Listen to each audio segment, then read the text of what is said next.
loud all the time, to chant constantly.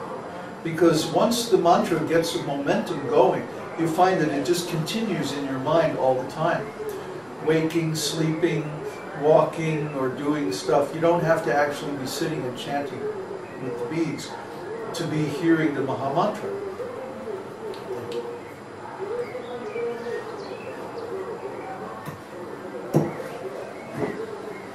Okay, there's another question. What's that?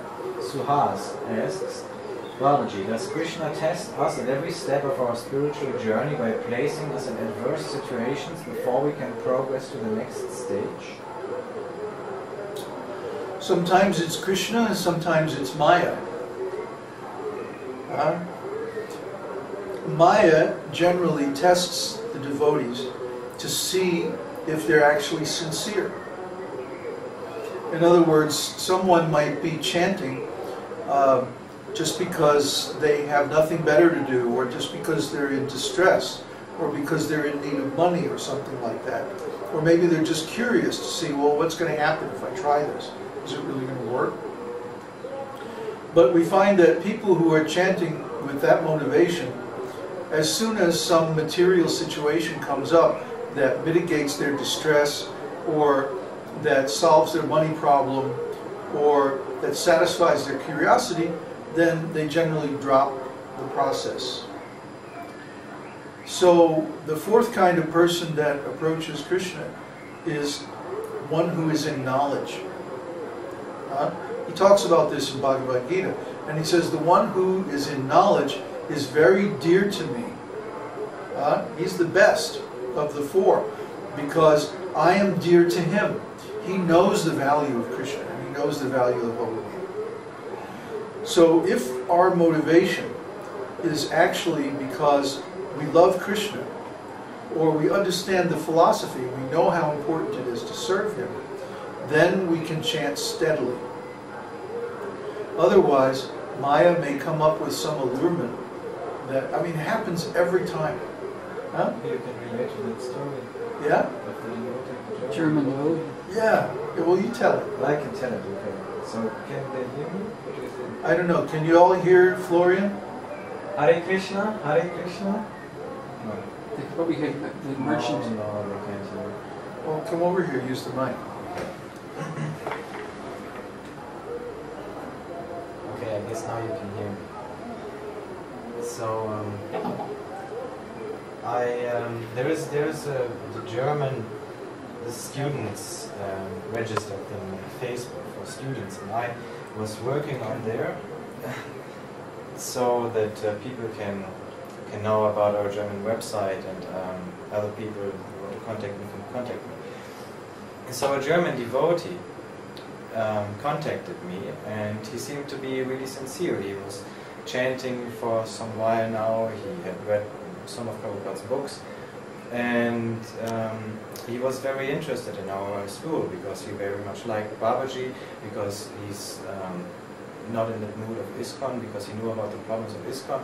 And so I was pretty much looking forward to engage him in our community.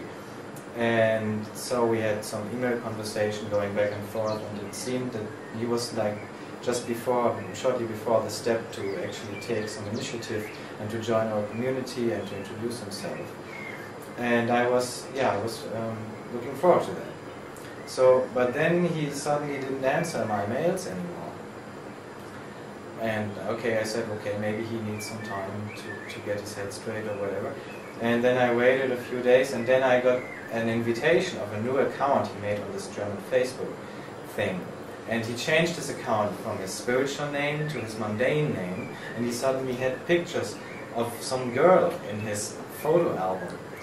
And so it was pretty clear that he so-called fell in love with that girl. And of course we know what happened is that he got pulled away by Maya, because he somehow or other wasn't either strong enough, or he didn't have the right intention. So this is I saw this happening to other people as well, so this is a repetitive pattern. And I guess Babaji can say more better things about that. Thank you.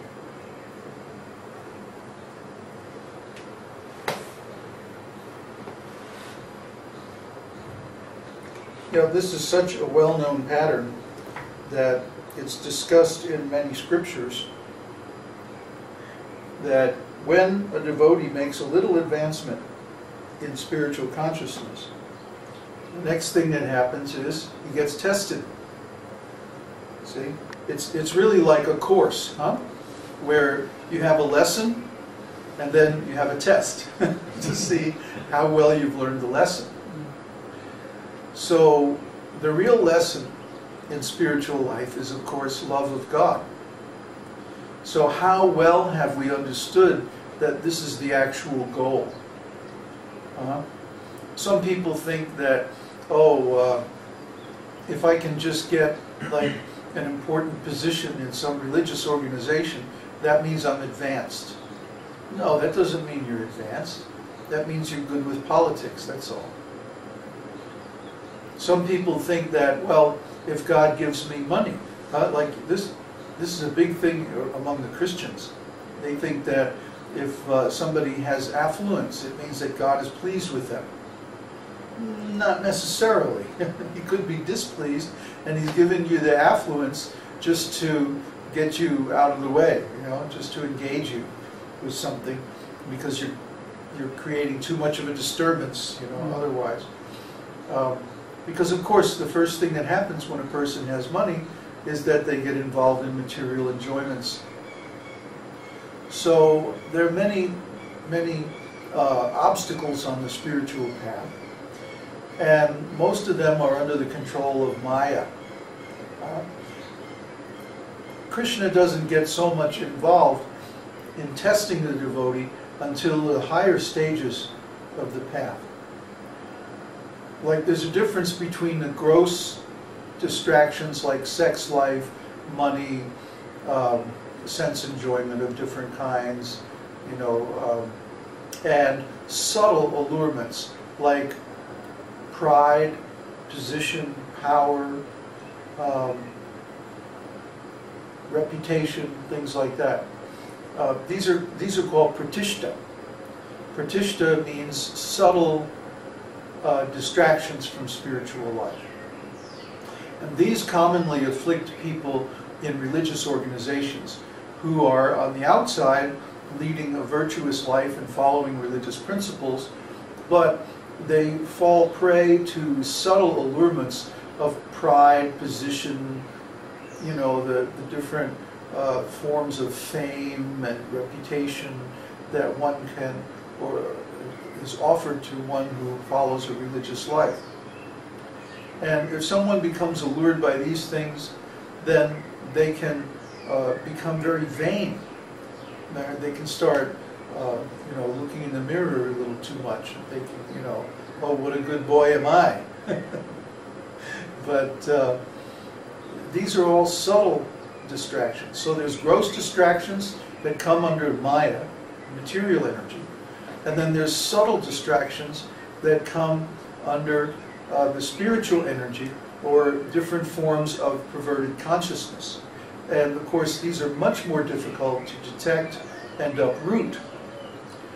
But the great thing about Krishna consciousness is that Krishna is with us every moment. He sees everything. He knows everything that's going on in our mind, even the parts that we want to hide. And he makes sure that if we have some kind of subtle contamination, it will be brought out. It will become gross. It'll become obvious. So if we don't take care of these things, if we don't uproot these subtle fall downs, they very quickly turn into gross fall downs.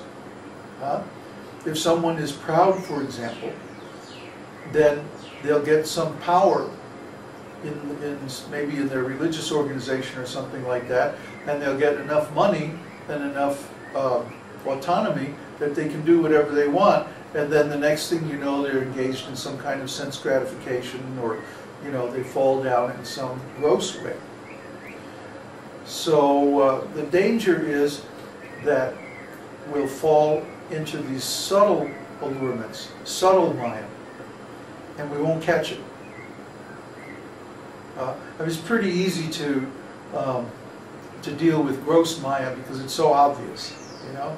A person's really into their car, or they're really into their career, or their house, or their family, or something like this. And this distracts them from their sadhana, from their study, and from their service. Like, we know there's a lot of people who are working and making good money, but they're not giving anything to spiritual causes, you know? I mean, sure, maybe they have a little temple at home or something like that, but are they investing their time in preaching? You know, can they really say that they're investing a majority of their energy and resources in spiritual life? Usually what happens is they get distracted by family and social commitments and career and stuff like that, and they wind up putting the majority of their